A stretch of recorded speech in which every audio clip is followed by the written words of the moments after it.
The Sensational 7 Countdown, sponsored by Sleep Tight, better bed, less money. Number 7.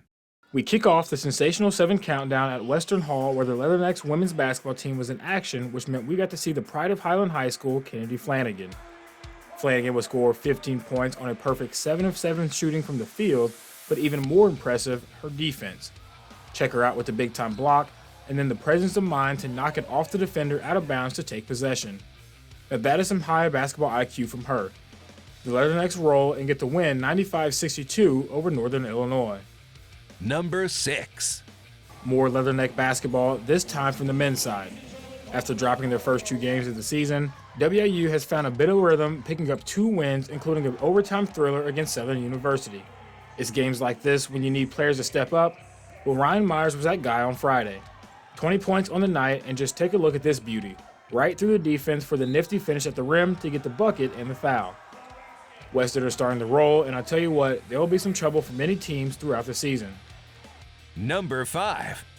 High school basketball has creeped up on us with many area teams debuting for the first time this season. And speaking of debuts, how about the start from freshman Kenzie Cassing of Brown County? The Lady Hornets are young, but they are loaded with talent. In her varsity debut, Cassing would score 30 points in the Hornets' 71-23 win. Talk about making an impression. What a start to the season it was for that young lady. Number 4.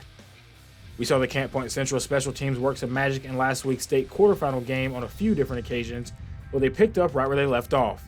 Check out Marco Rodriguez with yet another beautiful onside kick recovered by Jack Thompson.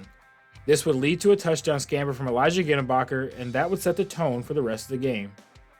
Number 3. The Bowling Green Bobcats sent an early message Saturday in the state quarterfinal game against East Buchanan, getting on the board their first possession. But they wanted to send an even bigger message.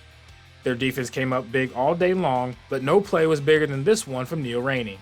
The Bulldogs went with the running back screen, and Bowling Green defended this thing perfectly. But as the QB attempted to just throw it away, Rainey would come up with the interception, and he would take it in for the score to put the Bobcats up 16-0 just like that. Rainey sent a message and sent it in a big way to help the Bobcats come away with a 50-22 win to advance back to the state semifinals. Number 2. We got our first glance at Blue Devil basketball Friday at the blue and white scrimmage, and these young men did not disappoint. Check them out in transition. Tyler Spritt gets ahead of the pack, and then how about the alley-oop off the backboard to Dom Clay, who jammed it home. I'm telling you now, get your tickets now, because you're not going to want to miss this opportunity to see this group in action. Number 1. But the top spot this week comes from the Central Panthers in their rematch of last year's state quarterfinal game against Greenfield Northwestern. From the jump, Drew Pavin was standing on business. On just the second play of the game, Pavin would pick off the Tigers' all-state quarterback, and at that point, it was all about speed. He raced in for the score, and that was the beginning of releasing the freaks. The Panthers are back in the state championship game for the second straight year after a dominating 54-20 win. Drew Pavin with yet another explosive play on the gridiron, which is why he's earned top spot this week, Sensational 7 style.